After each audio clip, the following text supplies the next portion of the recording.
ஒரு நிமிஷம் இருங்க இருங்க இருங்க. என்னங்க ரொம்ப அவசரப்படுறீங்க? அவசரப்படாதீங்க. ஏன் அவசரப்படாதீங்கன்னா, நீங்க கண்டிப்பா ஜெயிப்பீங்க. நீங்க கண்டிப்பா உங்க காரியங்கள பெற்றுக்கொள்வீங்க. நீங்க ரொம்ப நல்லா இருப்பீங்க. நீங்க நெனச்சத ஏசப்பா உங்களுக்காக செய்வாருங்க. என்ன பிரதர் பொய் சொல்றியா? பொய் சொல்லல. ஆண்டவருடைய வார்த்தைய சொல்றேன். கேட்கிறீங்களா? 1 பேதுரு 5ஆம் அதிகாரம் 6ஆம் வசனத்துல, "ஏற்ற காலத்துல தேவன் உங்களை உயர்த்தும்படிக்கு அவருடைய பலத்த கைக்குள் அடங்கி இருங்கலாமா?" அடங்கி இருக்கிறதுக்கான அர்த்தமே வெயிட் பண்ணுன்னு தான் அர்த்தமா. வெயிட் பண்றதுன்னா என்னப்பா? யோசிச்சு பாருங்க. நமக்கு திருமணத்துக்கு ஆயத்தமாயிட்டோம். திருமணத்துக்கு ஆயத்தமான உடனே, நான் இன்னைக்கு திருமணத்துக்கு ஆயத்தமானா நாளைக்கு எனக்கு திருமணம் ஆகணுமா? நான் இப்ப படிப்பு முடிச்சுட்டேன், நாளைக்கு எனக்கு வேலை கிடைச்சிடணுமா? நான் இன்னைக்கு கடன் வாங்கியிருக்கேன், இந்த கடனை நாளைக்கு அடைச்சிடணுமா? கிடையாது. நம்ம நெறைய பிரச்சனையை சந்தித்துக் கொண்டிருக்கோம். நம்ம நெறைய காரியங்களுக்கு எதிர்பார்த்து காத்துக் கொண்டிருக்கோம். ஆனா அது எல்லாமே மாறப்போகுது. நம்ம நினைச்சபடி ஏசப்பா நமக்காக செய்ய தான் போறாரு.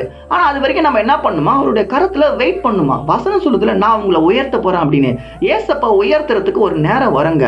ஏசப்பா இந்த உலகத்துக்கு வந்துட்டு சும்மா வார்த்தையில இந்த உலகம் ரட்சிக்கப்பட்டோன்னு சொல்ல, அவர் இறங்கி வேலை செஞ்சாருங்க.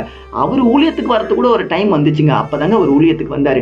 நம்ம லைஃப் மாறத்துக்கு ஒரு டைம் வரும். அந்த டைம் வரைக்கும் நீங்க என்ன பண்ணணும்னா, கொஞ்சம் பொறுமையா அவசரப்படாதீங்க.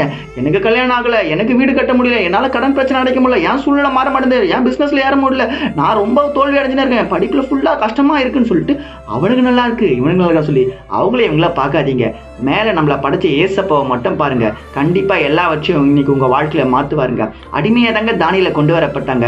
அடிமையா கொண்டு வரப்பட்ட தானியேலுடைய வாழ்க்கையை ஆண்டவர் மாற்றி அதிகாரியா மாத்தினாரு. இன்னைக்கு உங்களை ஆசீர்வாதமாவும் அதிகாரியா மாற்றுவாருங்க. நம்ம இன்னைக்கு இருக்கிற நிலைமை எப்படின்னா இருக்கட்டும், ஆனா அது ஏசப்பா சீக்கிரமா உங்ககிட்ட வந்து உங்க வாழ்க்கையை மாத்த போறாரு. இந்த வார்த்தையை விசுவாசிக்கிறீங்கன்னா ஆமீன் போட்டு துவண்டு பண்ண நம்மளுக்கு மறக்காம ஷேர் பண்ணிட்டு முடிஞ்சா ஃபாலோ பண்ணிட்டு போங்க. அது என்ன ரொம்ப ஊக்கப்படுத்துங்க. கர்த்தர் நல்லவருங்க. நிச்சயமா உங்களை ஆசீர்வதித்து உங்க சூழ்நிலையை மாற்றுவார். God bless you. ஆமென்.